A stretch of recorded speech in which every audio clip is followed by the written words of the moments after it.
having accountability for every single penny, every dollar that you spend should have a use. For example, if you're buying a coffee, that coffee better damn keep you up throughout the day, or it better give you energy. So accounting for every dollar that you spend is what the zero-based budget is all about.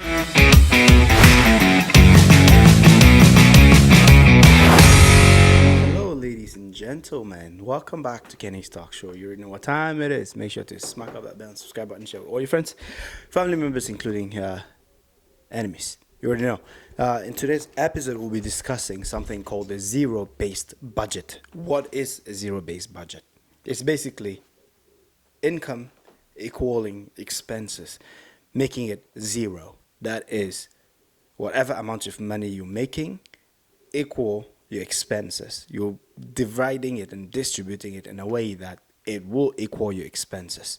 Now, the reason why I'm showing you a zero-based budget is a way for you to learn how to budget. If you've never ever learned how to budget, you need to be able to learn how to budget from this zero-based budget, and then you can teach yourself how to budget differently now, or budget better for your future. Now, understanding the zero-based budget is, first of all, you need to know how much money you earn and know how much you spend. So you have to find information such as all sources of your income and all your expenses. So you have to do the math. How much do you earn from A to B, from B to C, add them up, and then how much in your expenses. If you can't calculate it, you can pull up your credit card history and then do a rough estimate or calculation of how much you spend,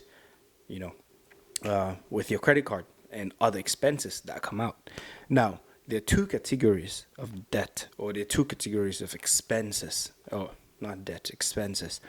The first one is fixed expenses. Those are things that cannot be avoided. Those are things that you will always have, and you cannot run away from it because, one, you need it to survive, like basic necessities. An example is your rent. You need to pay rent. You need to pay utility. You need to pay some, dues, because you have to pay. Like variable expenses has to do with entertainment, miscellaneous expenses such as clothing and all of that stuff. Those are variable expenses. Those things you can reduce and you can increase at any point in time of your life. The third would probably be savings and investments. That's a form of an expense technically, because when it comes in, it goes back out as a savings. You're putting it in your savings, or you're putting in an investment to grow more wealth. So that would be the third thing about investments. Then not investments, expenses. The fourth thing would be paying your debt. Paying off your debt isn't really considered an expense, but it is an expense to some degree because you've already used the money. So technically you're paying it back. So you're spending to pay it back, basically. So it's an expense in the technical way. Yes, so paying off your debt is an expense. Now, the reason why I call this a zero-based budget is because, one, you're trying to break even. And by breaking even, I'll show you down the road in the video how you categorize and you do all the math and you come down to zero. Now, you're trying to break even, and by breaking even, you will not be left with some dollars in your pocket because you've spent everything that you have made, which would be basically spending it wisely. So that's a zero-based budget. It's like having accountability for every single penny, every dollar that you spend should have a use. For example, if you're buying a coffee, that coffee better damn keep you up throughout the day, or it better give you energy, So accounting for every dollar that you spend is what the zero-based budget is all about. Now, down the road, you can adjust and adapt to different, ways to spend your money. And the reason why I say that is because when you get used to and acquainted to this zero-based budget, you can maneuver it however way that you want, whichever way you want it to be. So, one thing is certain: if you cannot, if you cannot track your expenses yourself, you can use applications. Okay, there are applications out there that can help you track expenses, or they can help you do a proper budgeting. And if you can follow it to a T, that would be the best way to do it. Now, the one application is that I know is YNAB. That is your something. What do you call that again? You need a budget. Yeah, YNAB. You need a budget basically. That's one. Another one will be Mint something, Mint, or everyday budgeting, whichever one. Like you could use those to track and check the way you're spending or how much money is going into whatever. Now, I think it's very important if you are a family man or you have kids or you have children, you could teach them, because by so doing, before they get to high school, they know how to budget. And budgeting is something not a lot of people know about, not a lot of kids. And teaching it at school is just a thing. And people, like, the teachers just brush over it. Like, meanwhile, if it's pretty strict and, have a kid prepare a budget for you for a quiz or an exam, that can help them structure their mind in a way that maybe when they go past high school, boom, or when they go to high school, or when they go to I don't know how you call it, elementary school, whichever one, they know how to budget, or it's already in their minds. Because now, if you're looking at the chart that I am looking at, it's basically showing you the income. Now, at the bottom of it, you can tell that everything is zeroed out, or it totals $4,000. So, say you're a single man and you earn $4,000 a year. Sorry, a month. You're a single guy, you earn $4,000 a month. So, how do you budget? How do you zero-based budget your $4,000? Now, let's take a look. Now, single guy, this is it. The first thing is all sources of income adds up to $4,000. Now, the next thing which we will be talking about, which are the fixed rates, fixed expenses. I'll categorize them. So as you can see, we have the fixed expenses, which is rent, mortgage, or whatever.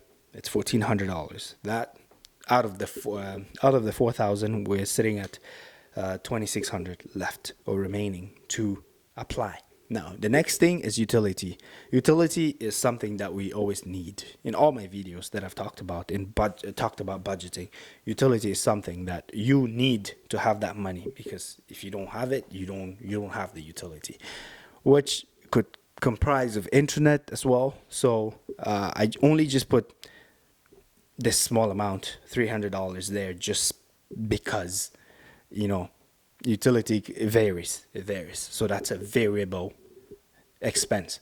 Now, grocery is a variable expense. I remember saying in this video that it was a fixed, because I said fixed because you need to eat, but then variable in how much you spend on the grocery. That's what I meant by the variable expense. It can go up, it can fluctuate based on how much you eat out during the month. So that's a variable expense. So we'll put that at $600.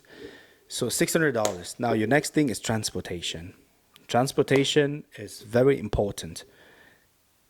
Transporting yourself from point A to point B without hassle can increase your productivity, can increase your time, and you can efficiently spend your time by doing things.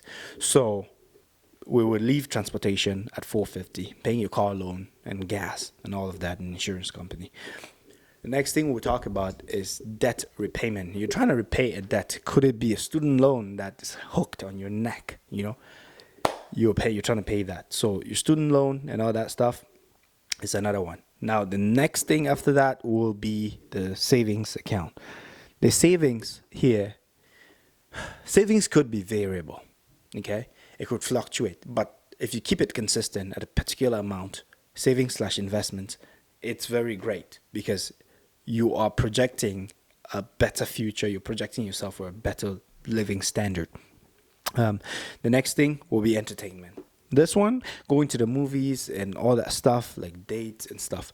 I only put that at 200 because I can say you can go on a date twice a month and you spend a total of $100 for every date that you go on.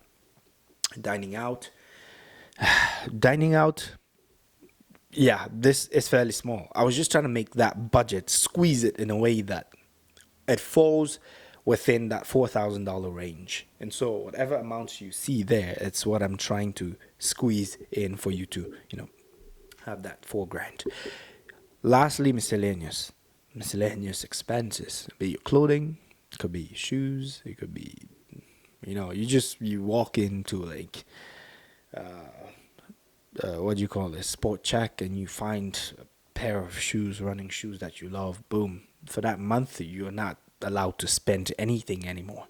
So a zero-based budget is basically netting your income versus your expenses to be zero.